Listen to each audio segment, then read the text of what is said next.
Screen दिख रहा है सबको?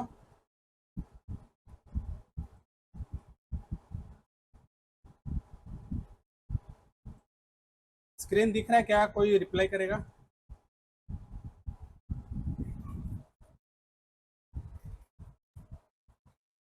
ब्लैंक है सर, ब्लैंक दिख रहा। हाँ, ये बोर्नियो दिख रहा है, लेकिन बोर्नियो दिख रहा है ना? हाँ, बोर्नियो बोर्नियो दिख रहा है। ठीक है। अभी आज हम लोग रेडमी 9A का देखेंगे। ठीक है, और ये इसके बाद में हमारा जो मीडियाटेक का चार्जिंग सेक्शन है ये कंप्लीट हो जाएगा। उसके बाद हम क्वालकॉम का देखेंगे कुछ सेक्शन। ठीक है, और उसके बाद फिर जिस आईसी के अंदर मतलब जिस मोबाइल के अंदर दो चार्जिंग आईसी यूज की गई है वो थोड़ा सा क्वालकॉम में देखेंगे हम लोग। क्वालकॉम में और मीडियाटेक का मुझे याद नहीं आ रहा है, क्वालकॉम का याद है। तो अगर मीडियाटेक का अगर कोई दो चार्जिंग सेक्शन वाला है, अगर आप मतलब जिसके अंदर दो चार्जिंग आईसी यूज की गई है, अगर आप लोग बताएंगे तो मैं उसमें दिखाऊंगा। ये तो क्वालकॉम का मुझे पता है, और मुझे एक्चुअली मुझे भी टाइम नहीं मिलता है। दिन भर मुझे भी काम ही समझो करना रहता है, रिपेयरिंग का। तो दुकान वालों के काम आते हैं और वो लोग भी बहुत भाई में रहते हैं, तो इसके लिए थोड़ा सा मुझे ये सब चीज़ें देखने के लिए टाइम नहीं मिला। तो सैटरडे संडे 2 दिन मैंने इसके लिए ही रखा हूँ छुट्टी, ताकि मैं कुछ चीज़ें मुझे क्या बताना है उसको मैं ढूंढ के निकालूँ। ठीक है, तो फिलहाल अभी हम लोग रेडमी 9 देखेंगे। देखो अभी तक हमने जितना भी देखा है, हाँ, चार्जिंग सेक्शन वी बस से स्टार्टिंग होता है। हाँ, वी बस हम लोग सर्च मारते हैं, और वी बस की जो हमारी लाइन है कहाँ से स्टार्ट होगी। अब ये हमारा रेडमी 9A मोबाइल है, तो इसकी जो स्टार्टिंग होगी वो B2B कनेक्टर से होगी। इससे पहले जो स्टार्टिंग में हमने देखा था उसमें मदरबोर्ड के अंदर ही हमारा चार्जिंग का सॉकेट होता था। लेकिन अभी ये जो हम लोग मोबाइल देख रहे हैं इसमें जो चार्जिंग सॉकेट है वो नीचे वाला जो बेल्ट रहता है उसके अंदर रहता है। तो वो तो इसके स्कीमेटिक के अंदर दिखेगा नहीं। इसमें जो हमारा दिखेगा वो B2B कनेक्टर दिखेगा। ठीक है, तो ये B2B कनेक्टर है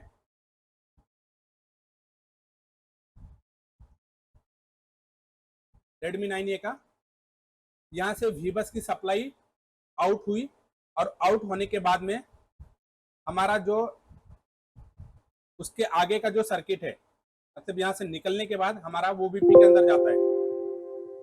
यहाँ पे देखो, इधर वो बीपी आईसी है, यहाँ पे वी बस की सप्लाई इन हुई है। ठीक है, और यहाँ से आउट आउट हुई है। वी बस के बारे में, वी बस की जो सप्लाई है, अगर जिस मोबाइल के अंदर O B P IC use की गई है उसमें अगर ओ बी पी में कुछ प्रॉब्लम आया तो उसको हम लोग कैसे रिपेयर करेंगे, उसको मैंने आप लोगों को बहुत बार बताया हूँ। तो ये चीजें समझ में आ गई ना? ये इसमें किसी को कुछ कंफ्यूजन है क्या?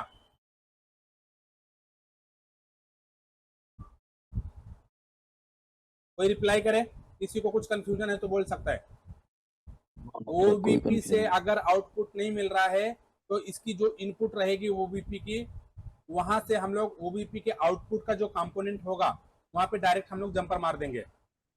ये क्लियर है ना सबको? Yes sir. उसके बाद ओबीपी के बाद में क्लियर है हम, सर।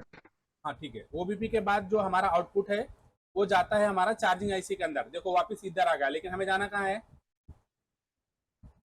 यही चीज ब्लॉक डायग्राम चार्जिंग है। बताता है। ठीक है, कि वीबस हमारा किधर भी लेके जाए, लेकिन हमें निकलना है B2B कनेक्टर से। उसके बाद टीपी हो सकता है, हाँ, टीपी के बाद में कुछ कंपोनेंट अगर रास्ते में दिखे तो उसे हमें देखना है। उसके बाद हमें जाना है सीधा ओबीपी की इनपुट में। उसके बाद फिर वहां से आउट होके हमें निकलना है, ओबीपी से आउट होके वीबस की सप्लाई हमारी जो जाएगी वो जाएगी चार्जिंग आईसी के अंदर। ठीक है, तो हम लोग चार्जिंग आईसी के अंदर जाते हैं। यहाँ पे देखो टीपी अब आया, लेकिन हमारा जो टीपी होगा ना, जो हमारी वायरिंग की गई है इस आईसी, इस मदरबोर्ड के अंदर जो वायरिंग की गई है ना, वो B2B कनेक्टर ये है समझो, ये B2B कनेक्टर है। उसके बाद में जाएगा टीपी पे, यहाँ पे ये टीपी पे, और इस टीपी से जो सप्लाई है, इसकी जो वायरिंग है वो जाएगी ओबीपी आईसी के अंदर,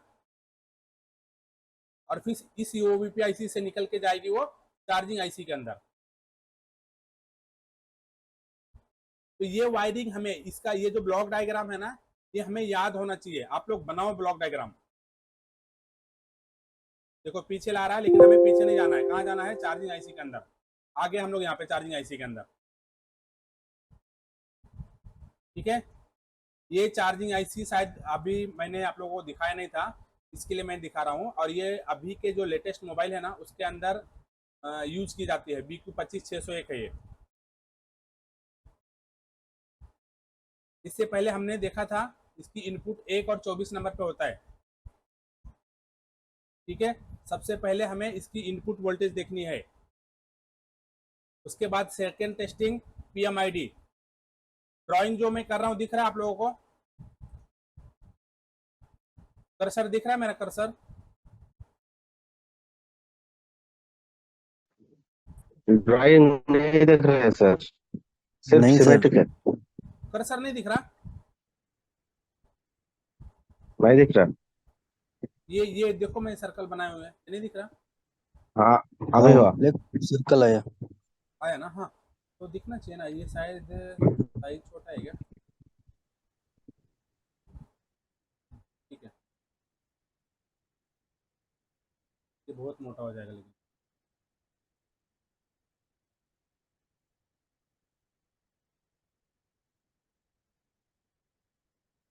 ये दिख रहा है अभी सर? ये जो बनाया मैंने ड्राइंग, एक लाइन खींचा है, हाँ सर। दिखा ना ये? ठीक है। तो सबसे पहले हमारी जो इनपुट है, इनपुट वोल्टेज है वो वीबस पे 1 और 24 नंबर पे वीबस की जो इनपुट वोल्टेज है वो यहाँ पे इन हुई है। ठीक है। सेकेंड टेस्टिंग हम लोग PMID पे करते हैं। PMID पे हमारा टेस्टिंग करने का रीज़न क्या है? अभी तक मैंने आप लोगों को BQ के बारे में और कुछ PMID की जो सर्किट है जिस IC के अंदर PMID का यूज किया गया है उसके बारे में मैंने आप लोगों को बताया है। तो PMID से कुछ प्रॉब्लम आएंगे। इसमें देखो, अगर आपका PMID की जो ये कैपेसिटर है ना पैरेलल में, अगर ये शॉर्ट हो गई तो आपका आउटपुट पूरा बंद हो जाएगा।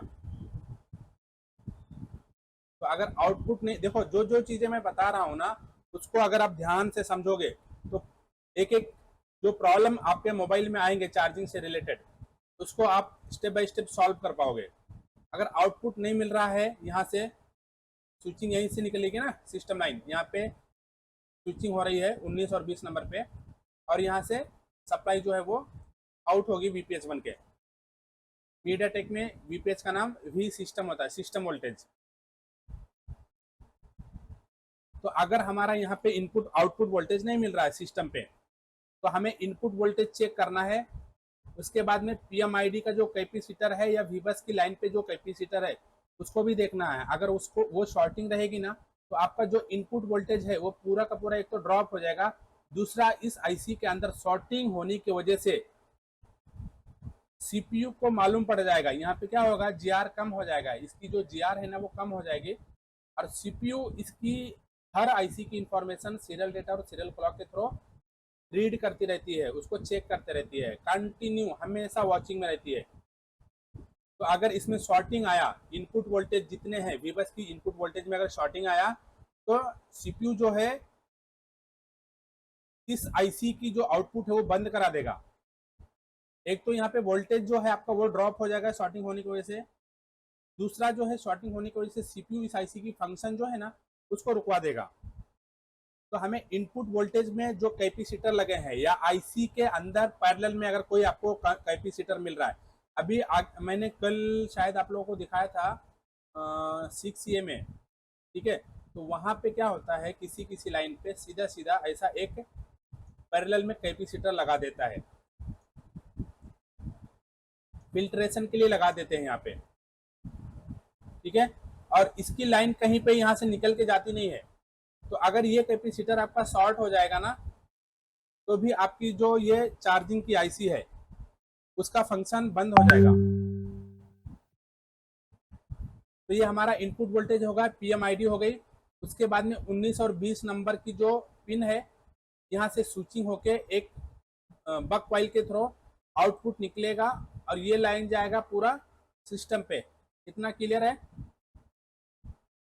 सिस्टम मतलब आपका मोबाइल के अंदर जहां जहां पे सिस्टम वोल्टेज की रिक्वायरमेंट है, 3.6 से लेके 4.2 की रिक्वायरमेंट जहां जहां पे है इस लाइन से वोल्टेज दी जाएगी जब आपका मोबाइल चार्जिंग से कनेक्ट होगा।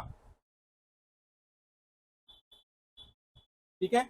तो यहाँ से सप्लाई जाएगी, उसके बाद में आपको यहाँ पे बूट कैपेसिटर पे भी आपको वोल्टेज चेक करना है। एक साइड में 4 वोल्टेज, दूसरे साइड में 8 वोल्टेज, थोड़ा सा फ्लक्चुएशन हो सकता है, 7.9 7.8 या 8 प्लस हो जाएगा, 9 वोल्ट तक दिखता है किसी किसी मोबाइल के अंदर।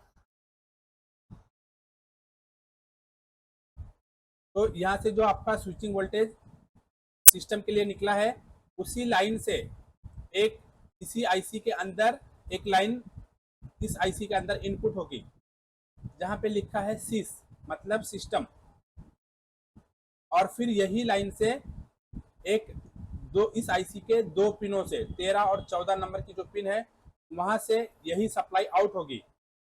जो सप्लाई यहाँ से स्विचिंग होकर सिस्टम के लिए निकली है, वही सप्लाई यहीं से एक इस आईसी के अंदर इन की गई है दो बॉल पे 15 और 16 पे, और फिर यहाँ से यही सप्लाई सिस्टम वाली आउट होगी। क्या नाम से निकलेगी ये? वी बैट नाम से,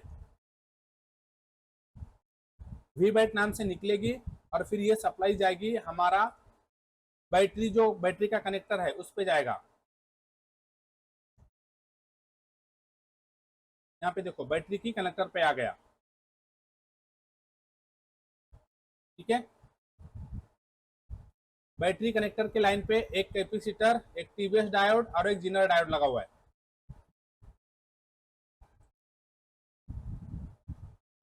हमने अभी ये नहीं देखा है आपका करंट सेंस रजिस्टर, ठीक है। तो मीडियाटेक में जो करंट सेंस रजिस्टर होता है वो ग्राउंड के साथ में कनेक्ट होता है। ये देखो एसएच का किसी ने पूछा था, ये वही डॉट है, ठीक है, जो मदरबोर्ड के ऊपर रहता है, उधर कोई भी कंपोनेंट नहीं लगे रहते।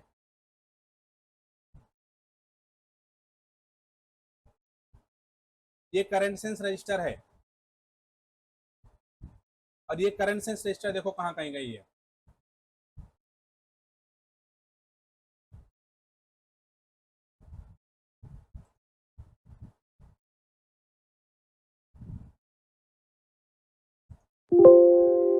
यहाँ पे आ गया,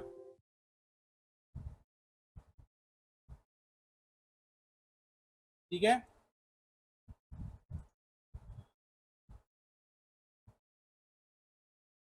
दिख रहा है ये सबको? Yes sir. दिख रहा है सर। ठीक है। यहाँ पे देखो गेज लिखा हुआ है, परसेंटेज से रिलेटेड ये लाइन रहती है। आपके मोबाइल के डिस्प्ले के ऊपर जो परसेंटेज शो होता है, ये इसी लाइन के वजह से होता है। अगर इस लाइन में प्रॉब्लम आ गई तो आपका मोबाइल जो है वो फेक फेक चार्जिंग में जाएगा, दूसरा परसेंटेज भी शो नहीं करेगा, ठीक है। कल मैंने आप लोगों को कुछ चीजें यहाँ पे स्किप कर दिया था।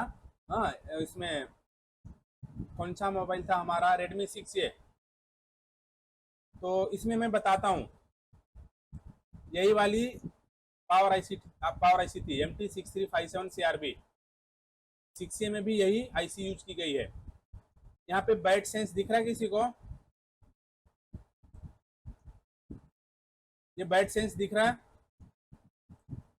हाँ सर यस दिख सर। रहा है। आई सेंस बेड सेंस दोनों है। ये बैट सेंस लिखा है देखो, लेकिन ये बैट सेंस वो वाला बैट सेंस नहीं है,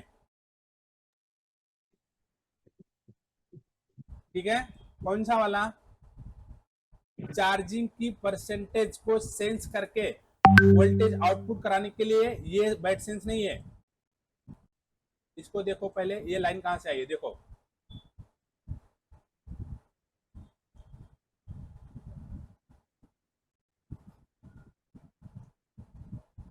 ठीक है।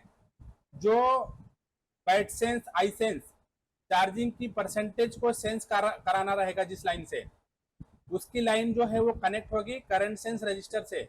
लेकिन ये इसकी लाइन देखो कहां से कनेक्ट है? वीपीएस से। वीपीएस से कनेक्टेड है, ठीक है। हाँ सर।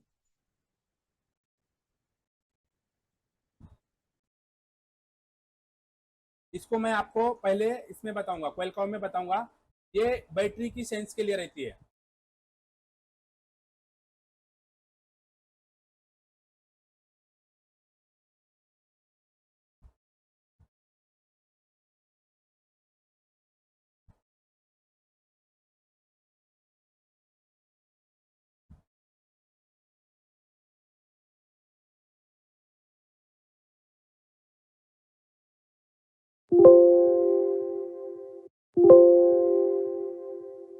ये बैटरी की सेंस के लिए रहती है। ठीक है, बैटरी लगी है या नहीं लगी है उसको सेंस करता है। एक तो बैटरी की परसेंटेज को सेंस करेगा आपका आई सेंस बैट सेंस जो रहता है ना, I sense bat sense, current sense positive, current sense negative, ये ये दोनों एक ही है। Current sense positive, current sense negative और आई सेंस बैट सेंस, ये दोनों एक ही है। ठीक है, इसका काम क्या है, बैटरी की परसेंटेज को सेंस करना, बैटरी के अंदर कितना परसेंट चार्ज है। लेकिन ये जो बैट सेंस है ना, इस लाइन से आपका बैटरी बैटरी की सेंस करेगा, बैटरी लगा है या नहीं लगा है।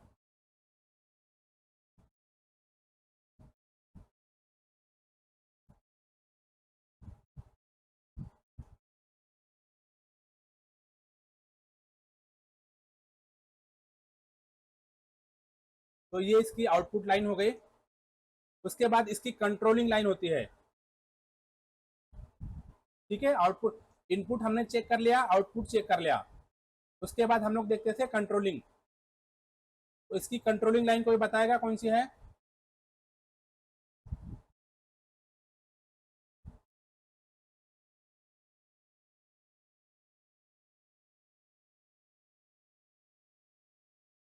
कोई बताएगा।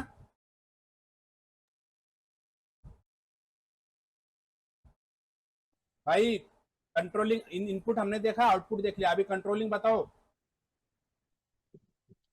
सर VLD हो देखे ना, बाकी लोग इंटरप्ट आई। देखो, क्लास अटेंड करने का मतलब है अगर आपको समझ में नहीं आता है ना तो आप पूछो, और अगर समझना ही नहीं है तो फिर नींद क्यों खराब करना है।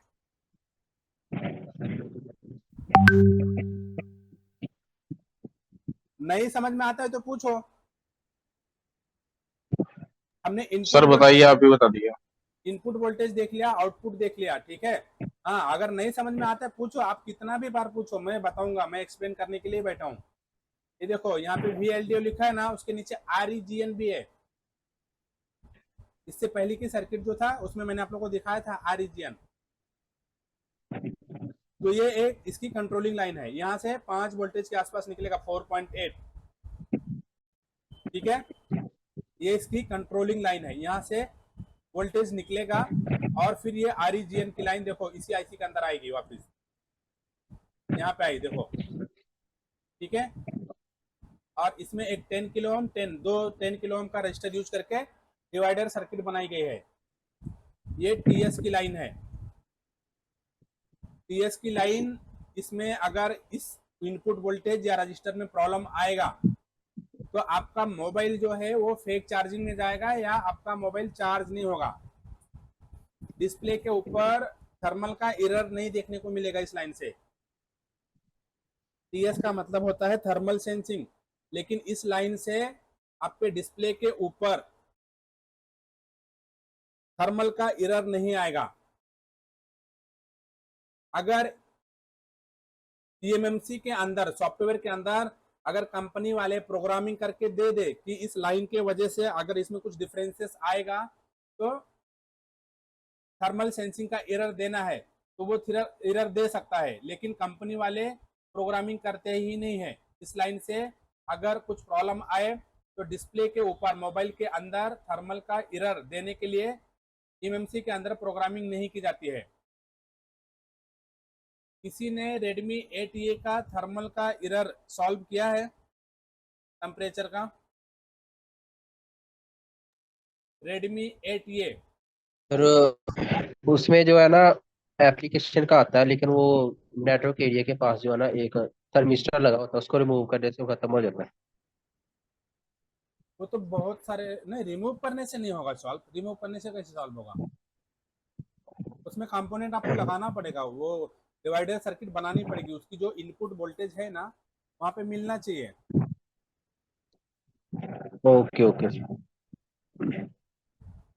रिमूव करने से नहीं होगा। देखो एटीए में कभी अगर आप लोगों ने किसी ने देखा नहीं है ना तो देखना, अगर ऐसा एक्सपीरियंस करना। रेडमी एटीए में थर्मल का जो एरर है ना वो सॉफ्टवेयर से सॉल्व होता है कभी कभी। किसी ने ऐसा सोचा है कि मतलब कि थर्मल का एरर जो है वो सॉफ्टवेयर से सॉल्व होगा? नहीं सर, ऐसे तो कभी नहीं देखा। थर्मल का एरर सॉफ्टवेयर से भी सॉल्व हो सकता है। उसके पीछे रीजन क्या है? देखो अगर ये लाइन के थ्रू यहाँ पे आउटपुट में 2.5 वोल्टेज मिलनी चाहिए, ये हमारा एक नॉर्मल रजिस्टर है, ठीक है। लेकिन जिस आईसी के अंदर या जिस सर्किट में थर्मल रजिस्टर का यूज किया गया है, तो इस लाइन पे जो सेंसिंग की लाइन है वहां पे समझो 2.5 वोल्टेज मिलनी चाहिए। अगर इस वोल्टेज में डिफरेंस आया तो आपके डिस्प्ले के ऊपर थर्मल का एरर छाप देना है। ऐसा प्रोग्रामिंग एमएमसी के अंदर किया जाता है, ठीक है। और अलग अलग कंट्री का टेम्परेचर अलग अलग होता है। आपका अलग जो अलग अलग कंट्री है ना, अलग अलग कंट्री के अंदर टेम्परेचर अलग अलग होता है। तो अगर आप कहीं और गए, किसी दूसरे कंट्री में गए रेडमी एटीए लेके, ठीक है, और वहां पे जब आपका टेम्परेचर चेंज होगा ना तो इस वोल्टेज में भी चेंजेस होगा। तो मान लिया कि आपका समझो हम लोग इंडिया में यूज कर रहे हैं जहां पे 2.5 वोल्टेज इस लाइन पे आने से क्या है, ये मोबाइल हमारा नॉर्मल है। लेकिन जब हम लोग कहीं और दूसरे कंट्री में गए यही मोबाइल लेके और वहां का टेम्परेचर डिफरेंस रहा, तो उस टेम्परेचर की वजह से इस जो थर्मल रजिस्टर होगा उसकी वैल्यू कम हो जाएगी। तो यहाँ पे इसकी वोल्टेज में जो है वो चेंजेस आ जाएगा। लेकिन वहां पे अगर आप उस कंट्री का सॉफ्टवेयर जो है, उस कंट्री का फ्रेमवेयर डाल दोगे ना, जिस कंट्री में आप गए हो, अगर उस कंट्री का फ्रेमवेयर डाल दोगे ना तो वो जो प्रॉब्लम है आपका सॉल्व हो जाएगा। क्यों सॉल्व हो जाएगा? क्योंकि उस कंट्री का जो वहां पे जो फ्रेमवेयर है वो उस मोबाइल के लिए, उसके अंदर प्रोग्रामिंग ऐसा की जाएगी कि अगर जब तक आपका 2.1 वोल्टेज यहाँ पे आएगा तब तक आपका ये जो सेंसिंग लाइन है वो ओके है। मतलब आपकी मोबाइल के अंदर जो प्रोग्रामिंग की जाएगी, अगर मोबाइल के अंदर प्रोग्रामिंग इस तरह से कर दे कि आपको 1.8 वोल्टेज तक आपका जो मोबाइल है ये लाइन है वो ओके है, तो मोबाइल के अंदर जब तक 1.8 वोल्टेज आता रहेगा तब तक आपकी जो थर्मल सर्किट है वो ओके रहेगी। तो सारा खेल जो होता है ना ये प्रोग्रामिंग के ऊपर भी रहता है। इसके अंदर कंपोनेंट तो है, ये सबसे पहले है। लेकिन अगर आपके पास कोई मोबाइल आता है जिसमें थर्मल का एरर है और उसकी रजिस्टर की वैल्यू ओके है, दोनों रजिस्टर का वैल्यू आपने चेक कर लिया ओके है, लाइनें ओके है, और उसके हिसाब से आपका इनपुट वोल्टेज आप डिवाइडर सर्किट के हिसाब से वोल्टेज निकाल लो यहाँ पे कितना मिलना चाहिए। अगर उसके हिसाब से वोल्टेज भी बराबर निकाल रहा है तो आपका मोबाइल 100% सॉफ्टवेयर मारने से आपका जो थर्मल का एरर है वो सॉल्व हो जाएगा। ठीक है, ये हम लोग थर्मल में और आगे देखेंगे, थर्मल का पूरा डिटेल में। तो ये एक कंट्रोलिंग लाइन है आरईजीएन, इसके 11 नंबर की पिन पे लिखा है टीएस, मतलब थर्मल सेंसिंग। तो ये थर्मल सेंसिंग की लाइन तो है, लेकिन इस लाइन में प्रॉब्लम आने से आपका जो मोबाइल है उसके ऊपर टेम्परेचर का एरर नहीं आएगा। क्यों नहीं आएगा? क्योंकि मोबाइल के अंदर प्रोग्रामिंग इस तरह से नहीं किया गया है कि इस लाइन में प्रॉब्लम आने से आपके डिस्प्ले के ऊपर थर्मल का एरर शो करे। ठीक है, समझ में आया इतना? हाँ सर। दूसरी कंट्रोलिंग लाइन यहाँ पे देखो, सीई। हमने कहीं कहीं इसकी इस लाइन को सीडी देखा है, कहीं कहीं पे सीडी लिखा रहता है, कहीं कहीं पे सीई लिखा है। चार्जिंग इनेबल, यहाँ पे देखो लिखा है चार्ज इनेबल पिन, दिख रहा है ये? हाँ सर। इस लाइन में अगर कुछ प्रॉब्लम आता है, मतलब आपका जो मोबाइल ये सर्किट है, चार्जिंग का जो सर्किट है, इस चार्जिंग सर्किट में अगर कुछ प्रॉब्लम आता है, कहीं पे शॉर्ट सर्किट होती है, तो I2C लाइन के थ्रू सीपीयू को मालूम पड़ेगा, उसकी रीडिंग में जो डिफरेंसेस आएंगे, इसकी लाइनों में जीआर में जो डिफरेंस आएंगे, वो सीरियल डेटा और सीरियल क्लॉक के थ्रू सीपीयू को इंफॉर्मेशन मिल जाएगी। फिर सीपीयू क्या करेगा, इस GPIO चार्जिंग इनेबल जो है ना, इस लाइन के थ्रू इसको लॉजिक लो है, यहाँ पे देखो ये लॉजिक लो किया गया है, यहाँ पे 10 किलो ओम का पुल डाउन रजिस्टर लगा के इसको लॉजिक लो किया गया है। इसको यहाँ पे जब इस आईसी चार्जिंग आईसी के अंदर या चार्जिंग आईसी की जो सर्किट है उसके अंदर कुछ शॉर्ट सर्किट हुआ, तो यहाँ पे इसको पुल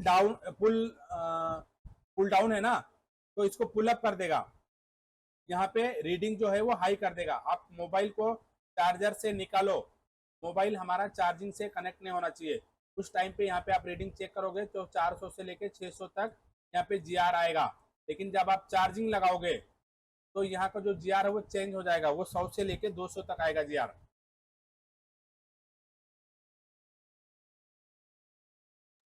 यहाँ पे बीच देखो, में लिखा हुआ है सर, हाँ चार्ज इनेबल पिन लिखा हुआ है यहाँ पे, उसके ऊपर बीच में लिखा हुआ है सर, CE0 बराबर। हाँ मीन्स यहाँ पे चार्ज देखो एनेबल। CE0 चार्ज इनेबल, मतलब लॉजिक लो में आपका चार्ज इनेबल रहेगा। CE1 का मतलब क्या है, logic high, logic low, logic high, ठीक है। लॉजिक हाई का मतलब होता है 1.8 वोल्टेज, ठीक है।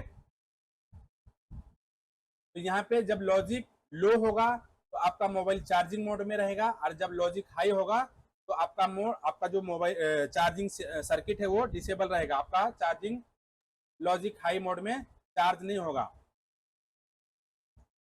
सीरियल डेटा सीरियल क्लॉक, इसका तो आपको पता ही है। स्टेटस का जो लाइन होता है, ये जब आप लोग मोबाइल को चार्जर से कनेक्ट करते हो तो मोबाइल के ऊपर देखो एक नोटिफिकेशन लाइट जलती है, देखे हो ना? हाँ सर। देखा है सर। ठीक है, तो अगर आपका नोटिफिकेशन का जो लाइट है वो स्टेबल है तो मतलब आपका जो चार्जिंग है वो प्रॉपर हो रहा है। अगर इस चार्जिंग प्रॉपर नहीं होगा, ठीक है, चार्जिंग सर्किट में कुछ प्रॉब्लम रहेगा, वो जो लाइन जो लाइट जो होता है ना, लाइट वो प्रॉपर कंटिन्यू ग्लो नहीं करेगा, वो बंद होगा चालू होगा। तो इस लाइन से आपका कुछ प्रॉब्लम तो नहीं आएगा, चार्जिंग से कुछ रिलेटेड कोई प्रॉब्लम नहीं होगा इस लाइन से, ठीक है। ये खाली स्टेटस बताता है चार्जिंग का। ये एक पीजी की लाइन है, पीजी,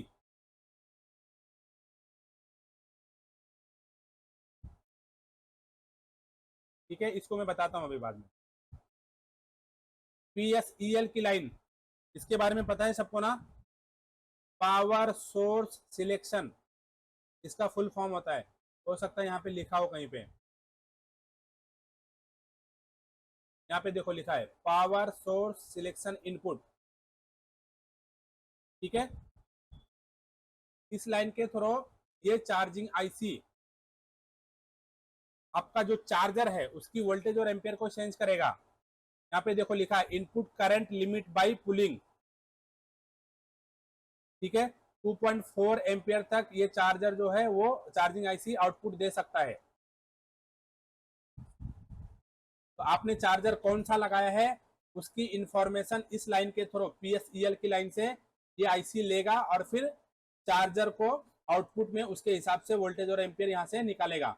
वोल्टेज तो समझो लगभग वही रहेगा, लेकिन यहाँ पे एम्पियर जो है वो यहाँ पे आपका चार्जर कौन सा लगा है उसके हिसाब से यहाँ पे आउटपुट मिलेगा।